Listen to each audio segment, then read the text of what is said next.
2011च्या जनगणनेनुसार महाराष्ट्रात 11,23,00,000 लोकसंख्येपैकी 8 कोटी लोक मराठी भाषिक, 1 कोटी हिंदी भाषिक. महाराष्ट्रातील एकूण लोकसंख्येच्या 69% मराठी भाषिक. पश्चिम महाराष्ट्रात सर्वाधिक 90% लोक मराठी बोलतात. ठाकरेंची शिवसेना आज राज्यभर हिंदीच्या जीआरची करणार होळी, तर हिंदी सक्तीचा जीआर मागे घेईपर्यंत आंदोलन सुरूच राहणार. आदित्य ठाकरेंचा इशारा, मुख्यमंत्र्यांना पुनर्विचार करण्याचाही सल्ला. महापालिकेच्या निवडणुका नसत्या तर ठाकरेंना हिंदीचा मुद्दा दिसला तरी असता का? मुख्यमंत्री फडणवीसांचा हल्लाबोल.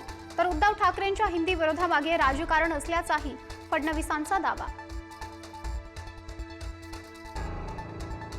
अधिवेशनाची रणनीती ठरवण्यासाठी आज मवियाची बैठक, तर पूर्वसंध्येला चहापानाच्या कार्यक्रमाचंही आयोजन. विरोधक उपस्थिती लावणार का याकडे लक्ष. सिंधुदुर्गातील शिवसेनेच्या मेळाव्यात मंत्री भरत गोगावलेंनी वाचली नारायण राणेंची कुंडली. राणे असेच वरपर्यंत पोहोचले नाहीत, अनेक केसेस अंगावर घेतल्या, अनेक मर्डर केल्याचं गोगावलेंचं वक्तव्य. शिंदेंच्या शिवसेनेचे नेते तानाजी सावंत यांची प्रकृती बिघडली. पुण्यातील रुबी हॉस्पिटलमध्ये उपचार सुरू, आयसीयूमध्ये असल्याची माहिती. प्रकृती स्थिर.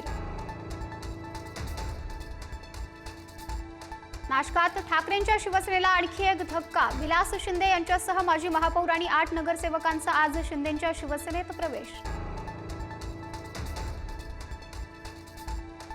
सारथी संस्थेच्या कार्यालयाच्या पायऱ्यांच्या कामावरून अजित पवारांची नाराजी. पायऱ्यांवर पाणी साचल्यानं अजित पवार यांची विचारणा. पीडब्ल्यू अधिकाऱ्यांकडून तातडीनं मागितली माहिती.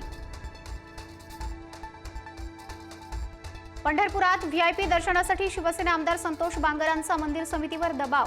व्हीआयपी दर्शन बंद असताना कार्यकर्त्यांच्या दर्शनासाठी थेट मंदिर समितीला पत्र. सामान्य भाविक मात्र ताटकळत. संत तुकाराम महाराजांची पालखी आज निमगाव केतकी ते इंदापूर असा प्रवास करणार, तर संत ज्ञानेश्वर महाराजांची पालखी आज फलटण ते बरड असा करणार प्रवास. बीडमधील गर्भाशय शस्त्रक्रियांच्या गोरखधंद्याचा पर्दाफाश. बीडमध्ये 843 ऊसतोड महिला कामगारांच्या गर्भपिशव्या काढल्या. डॉक्टरांची कट प्रॅक्टिस आणि चुकीचं प्रमाण वाढलं. पिंपरी चिंचवडमध्ये अश्लील कृत्य करायला लावणाऱ्या भोंदूबाबाला बेड्या. भोंदूबाबा प्रसाद तामदार यानं अनेकांची आर्थिक फसवणूक केल्याची माहिती.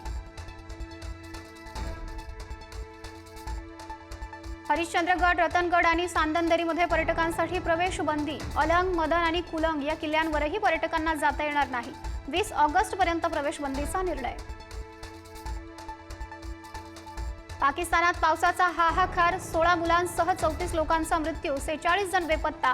खैबर पख्तूनख्वा आणि पंजाब प्रांतात सर्वाधिक नुकसान.